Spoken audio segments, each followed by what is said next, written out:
Hello guys, welcome to my YouTube channel Maddy math class. तो आज जो हम बात करने वाले हैं, हमारे पास चैप्टर 5 है, इसको बोलते हैं लोकतांत्रिक अधिकार। ठीक है भाई, पहले मैं लोकतांत्रिक का मतलब जो है ना पता होना चाहिए। भाई लोकतंत्र का मतलब क्या होता है? लोकतांत्रिक और लोकतंत्र बात नॉर्मली एक ही होती है। भाई लोकतंत्र का मतलब हो जाता है कि एक ऐसी सरकार जहाँ पे जो जनता है अपने नेता को, मतलब कि प्रतिनिधि को खुद चुनती है। ठीक। अगली बात भाई, अधिकार का मतलब क्या हो जाता है? अधिकार का सिंपल सा एक मतलब निकल के आता है कि जिस चीज, देखो अब ना हमें जीने के लिए ना कुछ अधिकार चाहिए होते हैं। ठीक है। तो हम जिस काम को कर सकते हैं, ठीक है, और जो हमारा हक है उसी को बोलते हैं अधिकार। तो भाई पहले बात करते हैं अधिकार के बिना जीवन क्या होता है। मैं देखो हमसे कह रहा कि अधिकारों के महत्व का अंदाजा उसी से लगाया जा सकता है जिनके जीवन में अधिकारों का अभाव है। देखो भाई, अब ना अधिकार की महत्व का देखो, अधिकार की जो इंपॉर्टेंस है ना, लोगों को तभी पता लगती है जब उनके पास ना बहुत ज्यादा रोकथाम किया जाता है। ठीक है। तो अब करेंगे कह रहे कि निम्नलिखित 3 उदाहरण बताते हैं कि अधिकारों के अभाव में जीने का अर्थ क्या है। भाई सबसे पहला मेरे पास है, जो बोलते हैं कि गुआंतनामो बे का जेल। ठीक है। भाई यहाँ पे क्या होता है कि अमेरिकी फौज ने दुनिया भर के विभिन्न स्थानों से 600 लोगों को चुपचाप पकड़ लिया। भाई छुपके से ना 600 लोगों को पकड़ लिया। ठीक है। उसके बाद भाई ये ना एक उदाहरण है कि अगर देखो, ये उदाहरण मैं उन चीज की बता रहा हूँ जिसमें हमें ये वाली बातें पता लगती है कि भाई अगर लोगों के पास उनके अधिकार नहीं है तो क्या हो सकता है। ठीक है। फिर ये इन लोगों को गुआंतनामो बे में स्थित एक जेल में डाल दिया गया। ठीक। फिर अमेरिकी सरकार कहती है कि ये लोग अमेरिका के दुश्मन है। ठीक है। और न्यूयॉर्क में 11 सितंबर 2001 का हमला, मतलब कि हमले में इनका संबंध है। तो भाई अमेरिका में एक हमला हुआ था। ठीक है। तो जिसको ना नॉर्मली बोलते हैं 9/11 की घटना बोल देते हैं। ठीक है। हाँ भाई 9/11 उसको बोलते हैं, 9/11 की घटना ऐसे बोलते हैं, 9/11 की घटना। तो याद रख के चलना, 9/11 की घटना क्या है? अमेरिका में ना मतलब कि हमला कर दिया था। ठीक है। उसके आगे तो कह रहे कि हसन के पिता जमील जमील अल बन्ना उन 600 लोगों में से एक है जिन्होंने केवल संदेह के आधार पर पकड़कर जेल में डाल दिया। भाई देखो अब क्या हुआ, एक इंसान था हसन है, ठीक है, उसके पिता थे जिनका नाम था भाई जमील अल बन्ना। ठीक है। तो इनको भी क्या है कि सिर्फ डाउट था, तो डाउट के हिसाब से इनको भी जेल में डाल दिया। अधिकांश मामलों में गिरफ्तारी की सूचना किसी को भी नहीं दी गई। भाई अब ना जिनको गिरफ्तार किया गया वो किसी को बताया नहीं कि भाई गिरफ्तार क्यों किया जा रहा है। फिर परिवारों क्या देखो, परिवार वालों, मीडिया, संयुक्त राष्ट्र के प्रतिनिधियों तक को इन कैदियों से मिलने की इजाजत नहीं दी गई। भाई किसी को मिलने की इजाजत थी नहीं। फिर क्या, ना ही ये कैदी किसी अदालत के दरवाजे खटखटा सकते थे। भाई इनको क्या है कि किसी भी प्रकार के अधिकार नहीं दे रखे थे। ठीक है। उसके बाद अगला कह रहा है कि एक अंतरराष्ट्रीय मानवाधिकार संगठन, ठीक है, जिसको बोलते हैं एमनिस्टी इंटरनेशनल, ने गुआंतानामो बे के कैदियों की स्थिति के बारे में सूचना इकट्ठी की और उन कैदियों पर होने वाले अत्याचारों के बारे में बताया। ठीक है। उन कैदियों के ऊपर क्या क्या अत्याचार वगैरह हो रहे थे वो सारी बातें बताई। कह रहे कैदी भूख हड़ताल करके अपनी स्थिति के खिलाफ विरोध करना चाहते तो उन्हें जबरदस्ती नाक मुंह के रास्ते खाना खिलाया जाता था। ठीक है। अब भाई जो कैदी वगैरह ना खाना खाने से मना करते थे, भाई उनको क्या, या तो नाक की सहायता से या फिर मुंह की सहायता से जबरदस्ती खाना खिलाया जाता था। मैं देखो, नाक की सहायता से खाना कैसे खिलाते हैं? नाक में पाइप डाल के अंदर ना लिक्विड जो पदार्थ है उसको डाला जाता है। अगला, निर्दोषी करार कैदियों को भी रिहा नहीं किया गया। भाई वो कैदी जो निर्दोषी थे उनको भी छोड़ा नहीं था। जब संयुक्त राष्ट्र संघ महासचिव द्वारा गुआंतनामो बे जेल को बंद कर देने को कहा तो इसे भी मानने से इनकार कर दिया गया। ठीक है। तो भाई देखो अधिकार कोई से नहीं थे। उसके बाद भाई अगला वैसे मेरे पास है सऊदी अरब में नागरिक अधिकार। ठीक। भाई अब ना यहाँ पे देखो, भाई यहाँ जो हमारे पास अगला जो बोल रहा है कि अगर सऊदी अरब की बात करें हम, यहाँ पे कुछ नागरिक अधिकार है। कह रहे कि सऊदी अरब की सरकार अपने ही नागरिकों के साथ दोहरा बर्ताव करती है। ठीक है। मतलब कि भाई अपने नागरिकों का भी अच्छा बोलती है, कभी बुरा बोलती है। फिर देशों में एक वंश का शासन चलता है। भाई जो पूरा जो सऊदी अरब है वहां पे एक वंश है। ठीक है। जो बहुत ही ताकतवर है, पैसों के मामले में भी और वैसे भी। तो पैसों में और सेना में क्या भाई बहुत ज्यादा शक्तिशाली हो तो उन्हीं का शासन चलता है। फिर जनता को इसे चुनने और बदलने में कोई भूमिका नहीं है। भाई जनता उसको बदल नहीं सकती। जैसे मान लो कि भारत देश है, तो भारत में क्या होता है भाई, भारत में हम ना अपने हिसाब से सरकार को बदल सकते हैं, लेकिन ये सब लोग क्या है नहीं बदल सकते। फिर करेगी सहाय ही विधायिका और कार्यपालिका के लोगों का चुनाव करते हैं।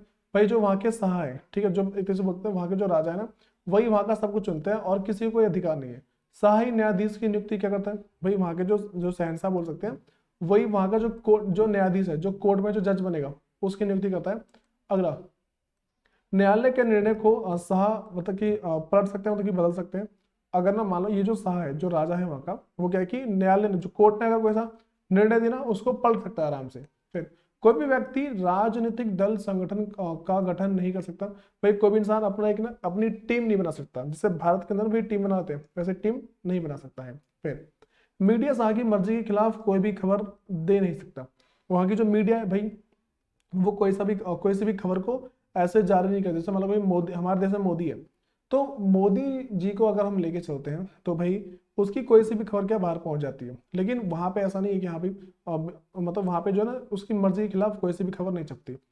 फिर जनता को धार्मिक आजादी नहीं, भाई जनता को है ना मतलब कि कोई और सा धर्म को कबूल करने की आजादी नहीं है। फिर केवल मुसलमान ही यहाँ के नागरिक हो सकते हैं। भाई बता रखा है कि सिर्फ मुसलमान है, सिर्फ उन्हीं को नागरिकता दी जाएगी, किसी और को वहां की नागरिकता नहीं दी जाएगी।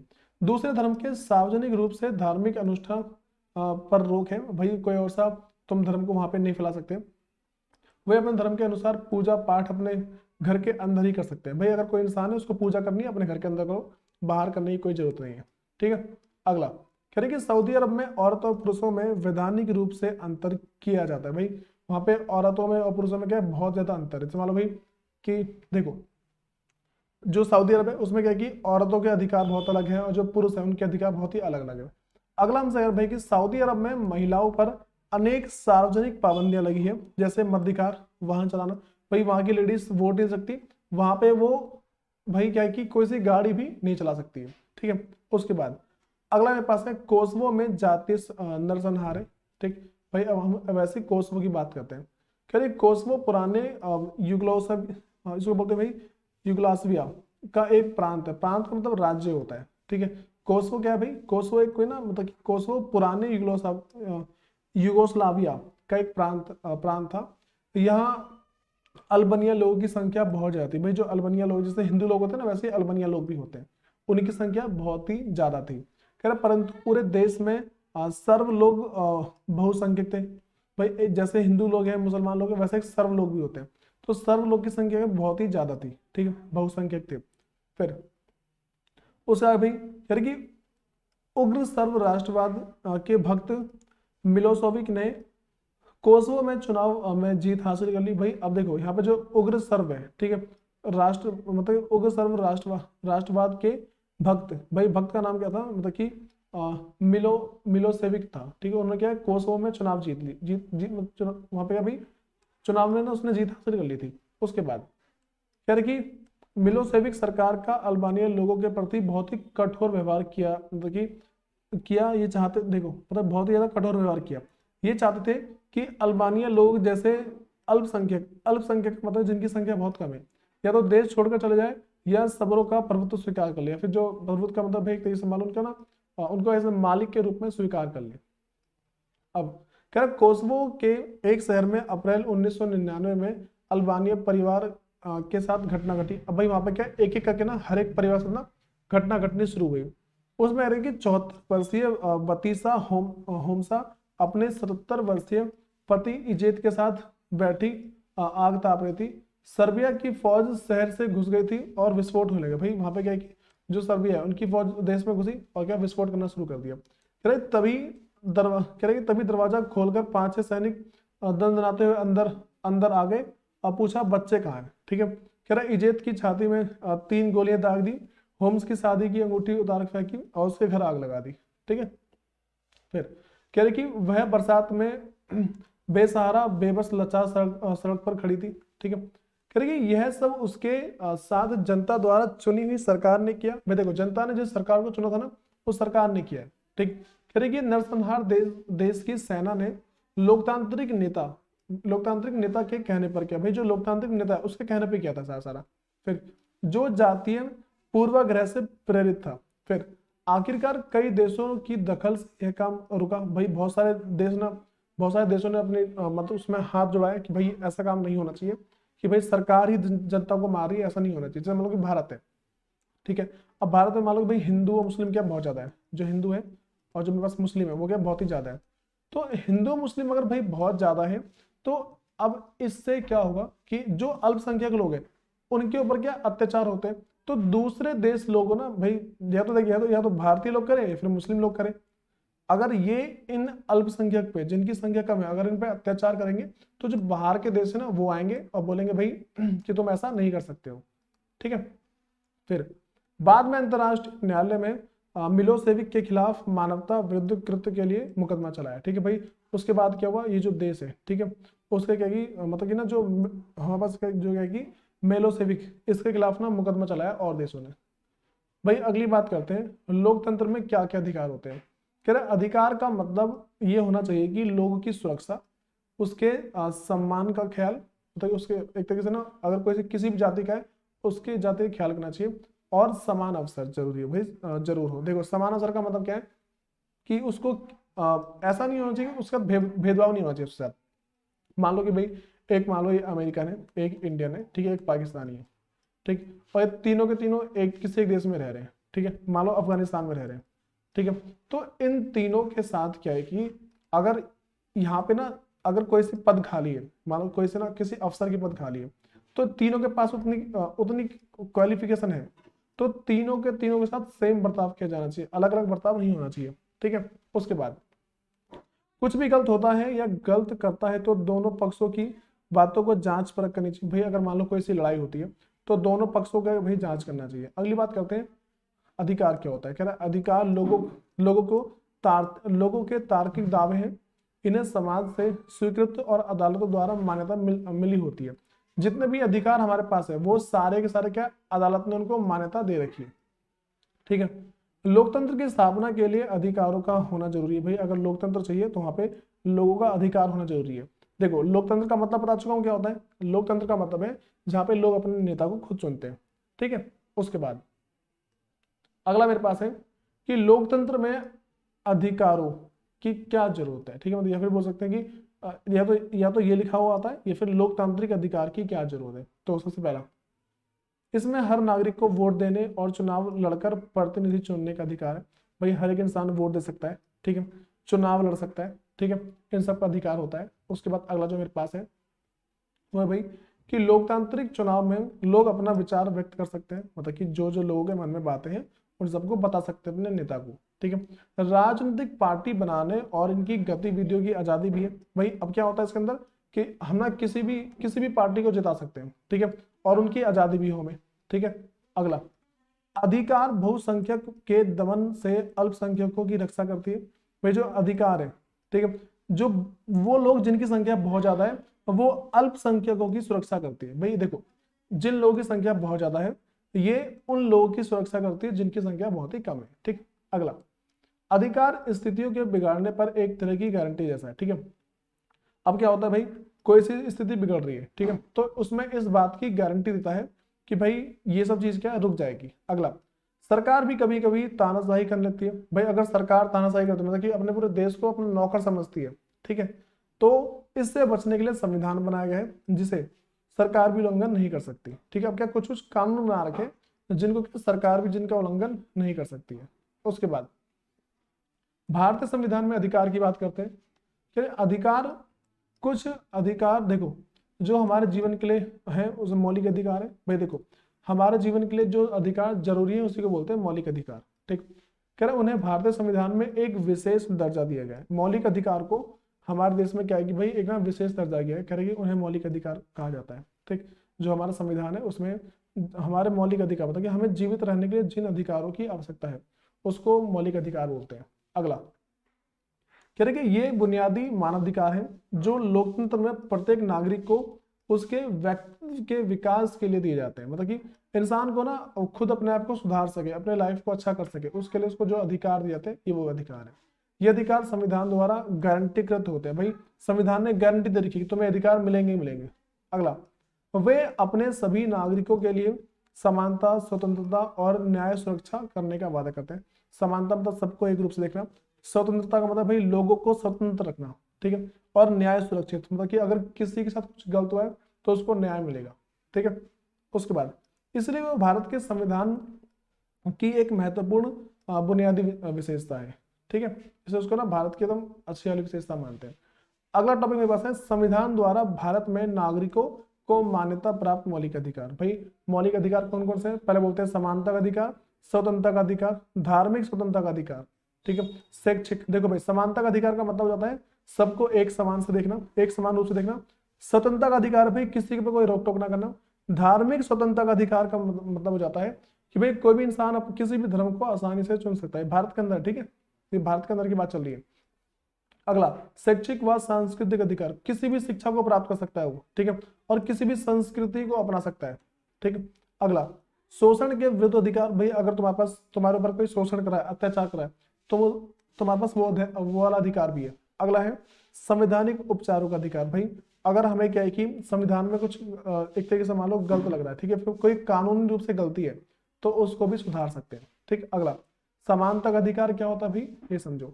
सरकार किसी भी, देखो कह रहे सरकार किसी से भी उसके धर्म, जाति, समुदाय, लिंग और जन्म स्थल के आधार पर भेदभाव नहीं कर सकती है, ठीक है, इसी को बोलते हैं समानता का अधिकार, ठीक है। कह रहे कि दुकान, होटल और सिनेमा घरों जैसे सार्वजनिक स्थलों में किसी के प्रवेश पर रोका नहीं सकता।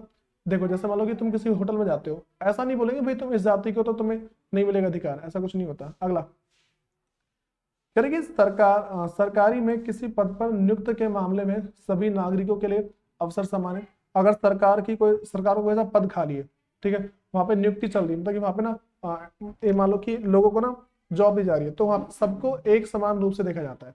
फिर किसी व्यक्ति का दर्जा या पद चाहे जो भी हो, सब पर कानून समान रूप से लागू होता है। भाई कोई सा भी इंसान कितना भी शक्तिशाली क्यों ना हो, उसके ऊपर कानून समान रूप से लागू होता है। अगला, हाँ भैया हो गया, कह रहा कोई भी व्यक्ति कानूनी रूप से अपने पद या जन्म के आधार पर विशेष अधिकार का दावा नहीं कर सकता, ठीक है। कोई भी इंसान क्या है कि वो कहाँ पैदा हुआ है, या फिर मान लो कि उसका जन्म कहाँ पे है, फिर मान लो कानूनी रूप से वो किसी भी अधिकार का मतलब कोई विशेष अधिकार किसी को नहीं दे रखे, सबके पास एक जैसे अधिकार ही है, ठीक है। अब भाई यहाँ देखो अनुच्छेद 14 है विधि के समक्ष समानता, ठीक है, कोई सी विधि अपना लो, कोई सा भी तरीका अपना लो वो। 15वां जो है धर्म हो गया, मूल वंश, जाति या फिर लिंग या जन्म स्थान के आधार पर विभेद का प्रतिषेध है, ठीक। अगला मेरे पास जो है वो है अनुच्छेद 16, ठीक है, कह रहा है लोक नियोजन के विषय में अवसर की समानता, ठीक है। भाई जो लोक नियोजन की बात करते हैं उसमें क्या अवसर सबको एक समान मिलते हैं। फिर अनुच्छेद 17 है अस्पृश्यता की मतलब देखो क्या बोल रहे हैं भाई कि अस्पृश्यता का अंत है। इसका मतलब है कि जो पहले छुआछूत वाला था ना चलता था, ठीक है, उन सबका अंत कर रखा है। जो लास्ट में बस है वो है उपाधियों का अंत। भाई पहले लोगों के पास कोई सी उपाधि थी तो उसके आधार पर क्या है कि वो दूसरे लोगों को दबाते थे, तो ये वाली बात खत्म कर दी है। अगला मेरे पास है स्वतंत्रता के अधिकार के अंतर्गत स्वतंत्रता कौन कौन सी है, ठीक है। पहला मेरे पास है अभिव्यक्ति की स्वतंत्रता, मतलब इंसान अपने हिसाब से कुछ भी कर सकता है, ये वो वाली स्वतंत्रता है। उसके बाद अगला है शांतिपूर्ण ढंग से जमा होने की स्वतंत्रता। कोई भी इंसान क्या है कि शांतिपूर्ण ढंग से जमा हो सकता है, ठीक है, उसकी स्वतंत्रता है। फिर देश में कहीं भी आने जाने की स्वतंत्रता, ठीक, कह रहा है कि उसके बाद अगला मेरे पास है देश के किसी भी भाग में रहने या बसने की स्वतंत्रता है हमें। कोई भी काम करने, फिर अगला वैसे धंधा करने या पैसा करने की स्वतंत्रता, तो भाई ये भी हमें क्या है स्वतंत्रता दे रखी है। उसके बाद मैं देखो हमारे पास कुछ अनुच्छेद है, इनको तुम्हें डिट्टो याद कर लेना है। इसके तुम्हारे पास ना अगर आएंगे तो एमसीक्यू आते हैं, वरना कुछ आने का मतलब चांस बनते नहीं है, ठीक है। इसके एमसीक्यू तुम्हें याद कर लेंगे अनुच्छेद कौन कौन से। अगला जो हमारे पास है धार्मिक स्वतंत्रता का अधिकार है, यानी कि हर किसी को अपने धर्म मानने, उस पर आचरण करने और उसका प्रचार करने का अधिकार है। देखो कोई भी इंसान किसी भी धर्म को मान सकता है, उस पर आचरण करने का मतलब है कि भाई जिस अधिकार को अपनाता है उस पे वो उसको कितना भी प्रचार करे, कोई दिक्कत नहीं है। और देखो उसका प्रचार का मतलब है वो अगर किसी और इंसान को अपने साथ जोड़ना चाहता है तो उसके लिए कोई सी भी रैली वगैरह निकाल सकता है। दूसरा, ठीक है, हर धार्मिक समूह को अपने धार्मिक कामकाज के प्रबंधन की आजादी है, ठीक है। भाई कोई सा भी धर्म का समूह वो अपने धर्म को जिस तरीके से चला रहा है चला सकता है। अगला हमारे पास है अपने धर्म के प्रचार करने के अधिकार का मतलब किसी को झांसा या लालच देकर उसका धर्म परिवर्तन कराना नहीं होता, ठीक है, इन बातों को याद रखे चला। भाई इसके द्वारा कुछ अनुच्छेद है। अगला हमारे पास है शैक्षिक, जिसको शैक्षिक है भाई पहले से अनुच्छेद कर रहा जो हमारे पास है, इसके थोड़ा देख लें, जितने अनुच्छेद हैं इन्हें याद कर लेना। अगला हमारे पास है शैक्षिक या फिर शैक्षिक या फिर सांस्कृतिक अधिकार बोलते हैं भाई शिक्षा का अधिकार या किसी भी संस्कृति को अपनाने का अधिकार है। उसके बाद कह रहे कि नागरिकों में विशिष्ट भाषा या संस्कृति वाले किसी भी समूह को अपनी भाषा और संस्कृति बचाने का अधिकार। देखो भाई कोई सा भी इंसान हो, ठीक है, वो अपनी भाषा या संस्कृति वाले किसी भी समूह को अपनी भाषा या संस्कृति बचाने का अधिकार है।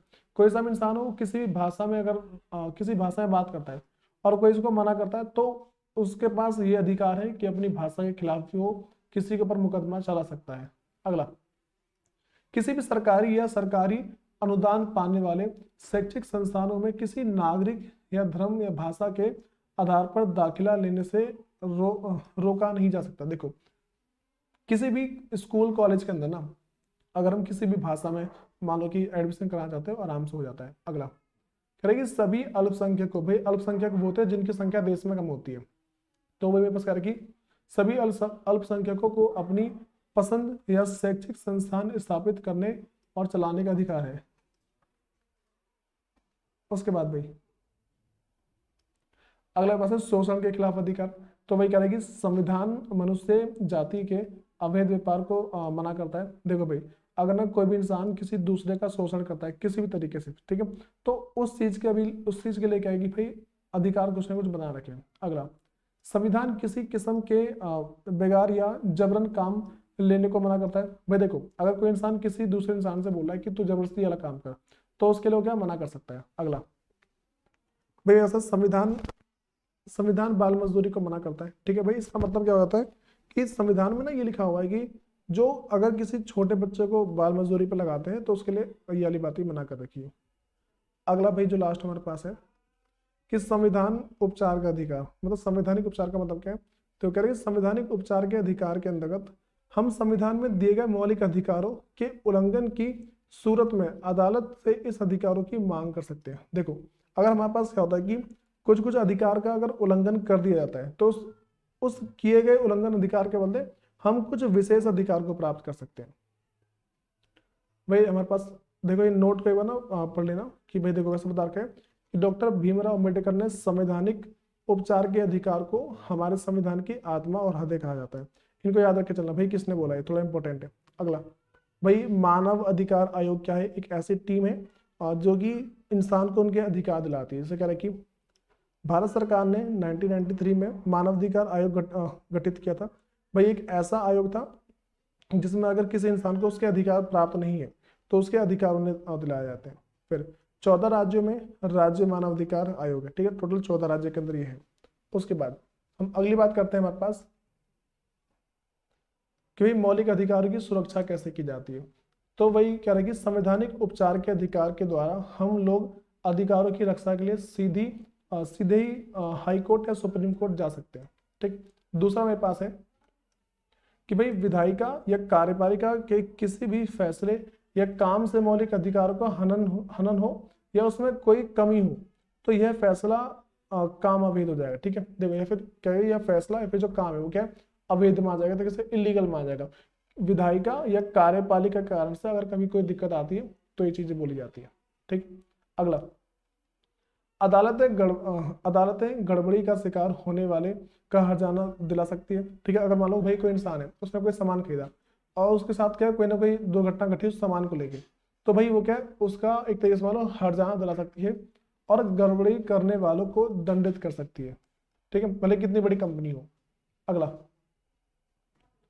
भाई हमारे पास है कि भारत में स्वतंत्र न्यायपालिका होने के कारण भारतीय अदालत मौलिक अधिकारों का संरक्षण करने में सक्षम है। देखो भाई यहाँ पे कह रहे हैं कि भारत में ना स्वतंत्र न्यायपालिका है, मतलब कि न्यायपालिका को पूरा अधिकार है जिसको जो दंड देना है दे सकता है। तो होने के कारण भारतीय अदालत मौलिक अधिकारों का संरक्षण की सुरक्षा करने में सक्षम है, ठीक। भाई अगला हमारे पास है कि दक्षिण अफ्रीका के संविधान में नागरिक को प्राप्त नए अधिकार कौन कौन से। भाई थोड़ा इनको याद रख चलना, ये नए टॉपिक है और कुछ नहीं है। सबसे पहला भाई निजात का अधिकार, भाई कोई भी इंसान चाहता है भाई वो किसी से भी सबसे छुटकारा पा सकता है, वो चाहता नहीं भाई मैं किसी के साथ नहीं चाहता, मेरे से कोई मतलब ना रखे, तो उसका भी अधिकार है उसके पास। पर्यावरण का अधिकार, अगर भाई वो पर्यावरण फ्रेंडली होता है और अगर वो पर्यावरण को लेके कुछ अधिकार चाहता है वो भी प्राप्त कर रखे। अगला है पर्याप्त आवास पाने का अधिकार, भाई जितनी जगह में वो रह सके उतना जगह उसको प्राप्त करने का अधिकार है। अगला हमारे पास है स्वास्थ्य सेवा प्राप्त भोजन। देखो स्वास्थ्य सेवा का मतलब है कि नॉर्मली माना जाए तो एक अच्छा हेल्थ और उसी की सेवा है, ठीक है। अगला है पर्याप्त भोजन। पर्याप्त भोजन का मतलब है कि जितना भोजन उसे कम से कम चाहिए और उन तक पहुंच का अधिकार। भाई देखो जितने बता दिए सारे सारे पहले कर लेना, उसके बाद ना तुम्हें इस नोट्स को एक बार लिख लेना है, ठीक है। नोट्स को लिखने के बाद जो तुम्हारे पास एनसीईआरटी है, जो एनसीईआरटी की बुक है उसके जितने भी क्वेश्चंस वगैरह उनको याद करना और फिर जाके नोट्स को अच्छे से रट्टे मारना, ठीक है भाई। तुम्हें नोट्स लर्न करना बहुत जरूरी है, ये तुम्हारी पूरी बुक का क्रस्ट है, ठीक। तो देख लेना कि तुम कैसे कैसे करते हो, उसके बाद देखते हैं इसके नेक्स्ट क्लास के अंदर।